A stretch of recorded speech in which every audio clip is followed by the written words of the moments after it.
Sir तन से जुदा कर दो, ये पढ़ाया जाता है, टेक्स्ट बुक है। अटल बिहारी वाजपेयी ने कहा कि चलिए शिशु मंदिर चलते हैं, किताब निकालिए, देखिए क्या पढ़ाया जाता है। और फिर उन्होंने कहा कि हम सनातन जो है वो एक किताब से बंधा हुआ नहीं है, वो एक पैगंबर से भी बंधा हुआ नहीं है।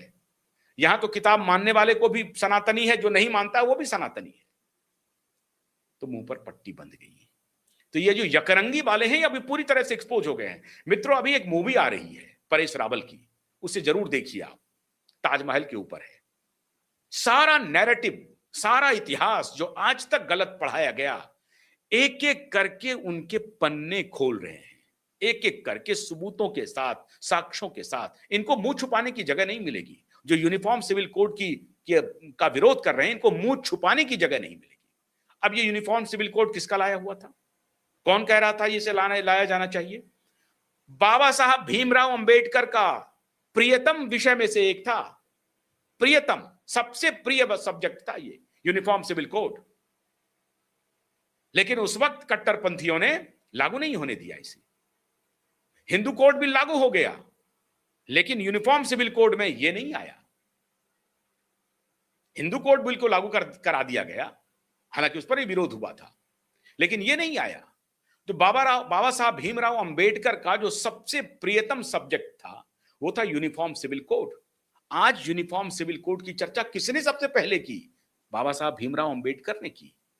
उसको मानने वाले वोट उनका चाहिए, इनको दलितों के साथ साठगांठ करके वोट चाहिए, क्योंकि इनका एजेंडा है सनातन को कमजोर करो, जातियों में विखंडित करो, तब इनका गजवाए हिंद जो है सो लागू हो जाएगा। पीछे में एजेंडा कुछ और है मित्रों, गजवाए हिंद का। ये गजनी और तैमूर के वंशज आज भी कहीं कहीं हैं, वो स्थापित करना चाहते हैं भारत में।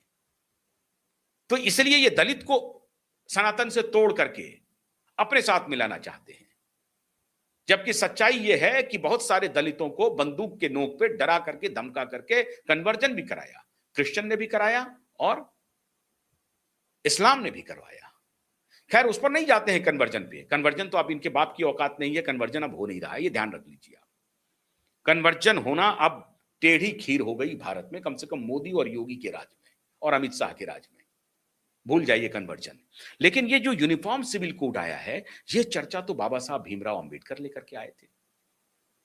अब क्या क्या फायदे हैं यूनिफॉर्म सिविल कोड से, ये से सुन लीजिए। एक तो बहुविवाह आप कर नहीं सकते, आपको विवाह की अनुमति है मेल फीमेल दोनों को, लेकिन कानूनी रूप से अलग होने के बाद। कानून तय कर देगा कि आप आज से आप दोनों पति पत्नी नहीं हैं, फिर पत्नी को भी अधिकार है शादी करने की और पति को भी अधिकार है शादी करने की, नंबर 1। नंबर 2, आप अगर लिव इन रिलेशन में रहना चाहते हैं तो आपको रजिस्ट्रेशन कराना पड़ेगा। ऐसा नहीं है कि चुपके से आप कहीं पर किसी होटल में या कहीं कोई मकान लेकर के लिव इन रिलेशन में रह रहे हैं, धोखा दे रहे हैं, धर्म परिवर्तन करवाने के लिए उसके ऊपर दबाव बना रहे हैं, और अगर धर्म परिवर्तन नहीं हुआ तो उसकी हत्या करके फेंक रहे हैं। ये नहीं चलेगा।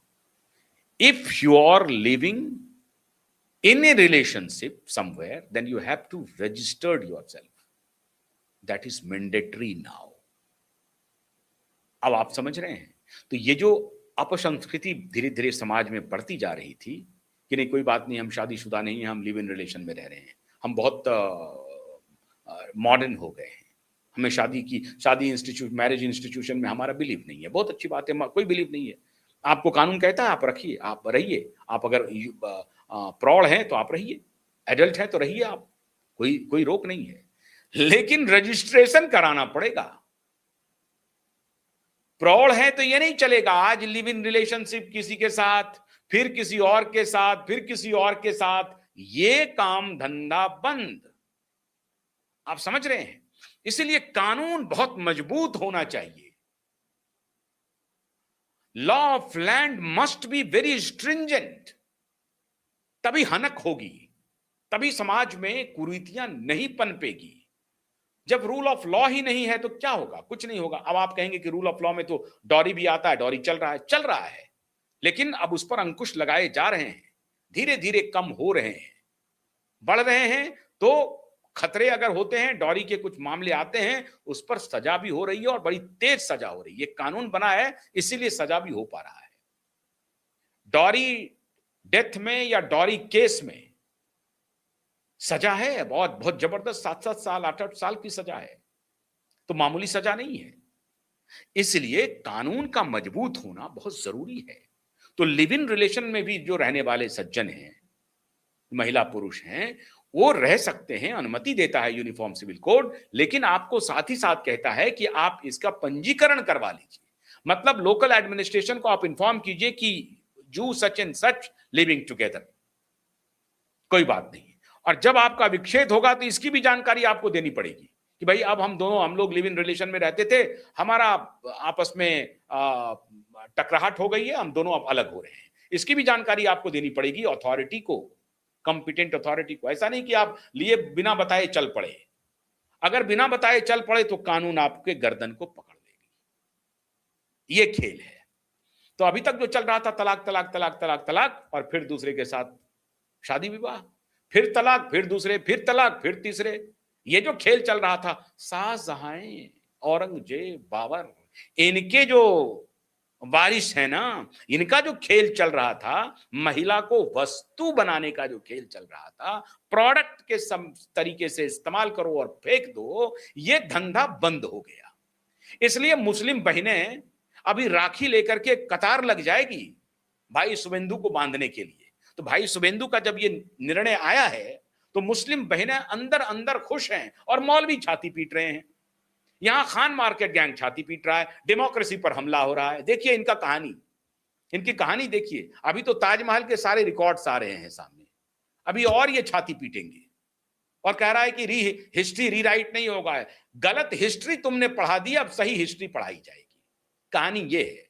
तो वो दिन अब लद गए कि आप लिव इन रिलेशन में हैं, किसी को कुछ बता नहीं रहे हैं, आप रिलेशन आपका टूट गया, आप निकल लिए, तो ये काम नहीं होगा। तो इस यूनिफॉर्मिटी में जो यकरंगी जो शायरी चल रही थी श्रीमान जावेद अख्तर की, वो फिट नहीं बैठती है, ये लंबे समय तक चल नहीं सकता है। इसीलिए ये यूनिफॉर्मिटी और श्रीमान जावेद अख्तर की जो यकरंगी यूनिफॉर्मिटी है, उस दोनों में फर्क है। यहां बाग में कोई एक ही रंग का फूल नहीं चाह रहा है, यहां हर व्यक्ति चाह रहा है गुलाब भी खिले, चमेली भी खिले और बेली भी खिले, कोई नहीं रोक रहा है। आप खामखा कह रहे हैं कि नहीं यहां सिर्फ कमल खिलाना चाह रहे हैं, ऐसी कोई बात नहीं है।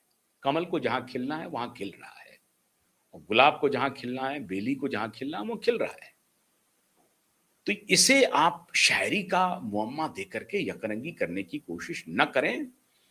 अब श्रीमान शुभेंदु अधिकारी ने और हेमंत बिश्व शर्मा ने, दोनों का जो ये फैसला है, इसके पहले उत्तराखंड में हुआ, गुजरात में हुआ, अब धीरे धीरे हर बीजेपी शासित राज्यों में तो समझिए यूसीसी बहाल होगा ही होगा। अभी जो डेमोग्राफी है वहां की 27%, से लोग कहते हैं 30% मुस्लिम आबादी है, लेकिन 27%, 27.1% के करीब मुस्लिम आबादी है। 45, 46, 47 लाख के आसपास। अब ये जो आबादी है उसमें 50% महिलाएं हैं। अब ये महिलाएं, ये करोड़ से ऊपर हो गई, अब वो सब शुभेंदु के हक में खड़ी होंगी। मौलवी छाती पीटते रहेंगे, तो पीटने दीजिए। एक बहुत बड़ी आबादी अब शुभेंदु के पक्ष में जा रही है। योगी राज में मुस्लिम महिलाओं को जो लाभ मिल रहा है वो देख रहे हैं आप, पूरी दुनिया देख रही है। इसलिए अब यूसीसी के लागू होने से मुस्लिम बहनों का भविष्य थोड़ा सुरक्षित होगा और हिंदू बहनों का भी सुरक्षित होगा। उनके साथ भी जो अत्याचार हो रहे थे वो खत्म हो जाएगा। लेकिन डंडे की जोर पर कानून लागू करना इसे कहते हैं। और मैं समझता हूं कि संविधान की रक्षा राहुल गांधी नहीं, शुभेंदु अधिकारी कर रहे हैं। बाबा साहब भीमराव अंबेडकर के नक्शे कदम पर आगे बढ़ रहे हैं।